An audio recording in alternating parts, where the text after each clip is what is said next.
और बड़ी खबर, पाकिस्तानी नेता फवाद चौधरी ने राहुल गांधी की तारीफ की है। फवाद ने, आपको बता दें, रीपोस्ट किया राहुल गांधी का वीडियो। पीएम मोदी को रोकना जरूरी, फवाद चौधरी ने राहुल ऑन फायर लिखा। आपने एक ट्वीट को पोस्ट किया है जिसमें आपने लिखा है राहुल ऑन फायर। सर, इस ट्वीट का आपका लिखने का क्या मतलब है? मेरा मतलब ये है कि जो भी इस वक्त तो भारत देश में जो इलेक्शन हो रहे हैं, जहाँ पर भी एक्सट्रीमिस्टों के खिलाफ कोई बात करेगा, वो बात बिल्कुल दुरुस्त है। और मेरा ख्याल है राहुल गांधी ने बड़ा अच्छा सम अप किया है इंडिया की मौजूदा सूरत हाल को और सिचुएशन को। और जाहिर है राइट्स की बात जो है वो यूनिवर्सल है, चाहे इंडिया में कोई करे चाहे पाकिस्तान में कोई करे।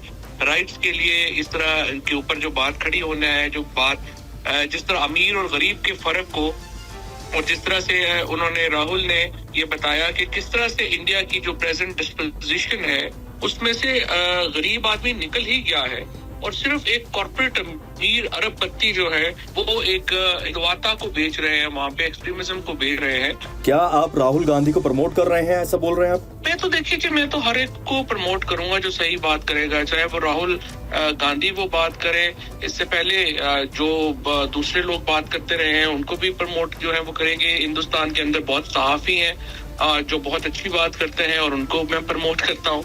राहुल गांधी की सरकार आनी चाहिए? मेरे ख्याल में इस वक्त बीजेपी की सरकार नहीं आनी चाहिए, मोदी को रोकना जरूरी है, तो उसके बाद जो मर्जी आ जाए। पाकिस्तान के एक पूर्व मंत्री के राहुल गांधी को समर्थन करने की बात पर अब बीजेपी हमलावर है। बीजेपी प्रवक्ता शहजाद पूनावाला ने क्या कहा, ये आप देखिए।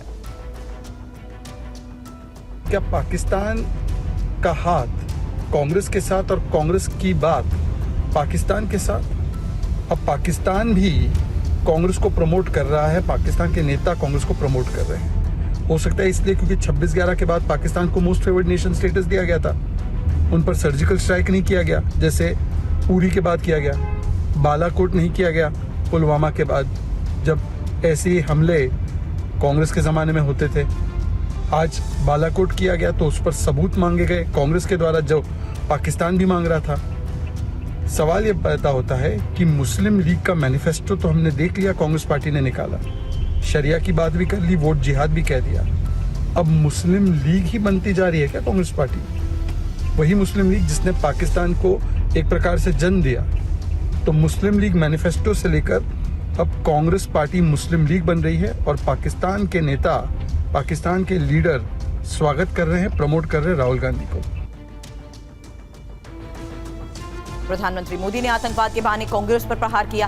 पीएम ने कहा, पहले की सरकार पाकिस्तान को डोजियर भेजती थी, लेकिन अब आतंक के आकाओं को डोजियर नहीं डोज दी जाती है। आज भारत घर में घुसकर मारता है। साथियों, 10 साल पहले तक देश आतंकवाद की आग में जल रहा था और कांग्रेस, पता था पड़ोसी देश आतंकवादी एक्सपोर्ट कर रहा है और उनका यही बिजनेस है, आतंकवाद एक्सपोर्ट करना।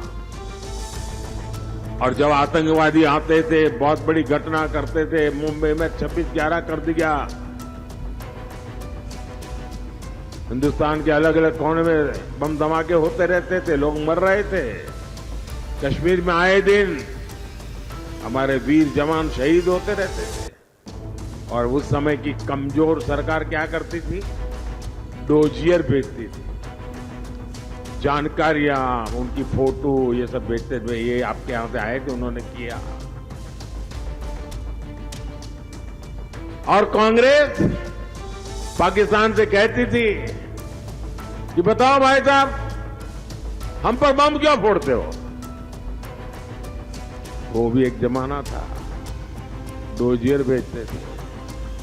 आज का भारत आतंक के आकाओं को डोजियर नहीं, डोज देता है और घर में घुस करके मारता है। हैदराबाद में चुनावी सभा में एआईएमआईएम चीफ असदुद्दीन ओवैसी ने एक बार फिर से केंद्र सरकार पर नफरत फैलाने का आरोप लगाया। उन्होंने कहा कि देश की जनता से पूछा कि आखिर कब तक देश में हिंदू मुसलमान लड़ाए जाते रहेंगे। कब तक आप नरेंद्र मोदी को, आरएसएस को मौका देंगे कि मस्जिद और मंदिर के नाम पर नफरतों की दीवारों को उठा दिया जाए? कब तक आप नरेंद्र मोदी को इस बात की और बीजेपी को इस बात की इजाजत देंगे कि दोनों कम्युनिटीज को लड़ाओ और अपनी सियासी रोटी सेको? ये भारत की आवाम को फैसला करना है। अगर तुम असदुद्दीन ओवैसी को गाली देकर, मेरे चेहरे पर थूक कर या मेरी गाड़ी पर गोली मारकर तुम्हारे बेटे को नौकरी मिलती है तो बताओ, नौकरी मिली तुम लोगों को?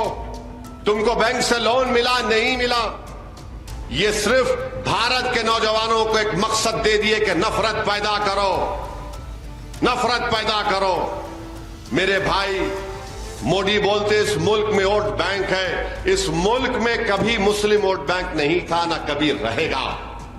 इस मुल्क में एक ही बैंक है और नरेंद्र मोदी ने उस बैंक से अपने दोस्तों को 6,000 करोड़ का लोन दिलाया।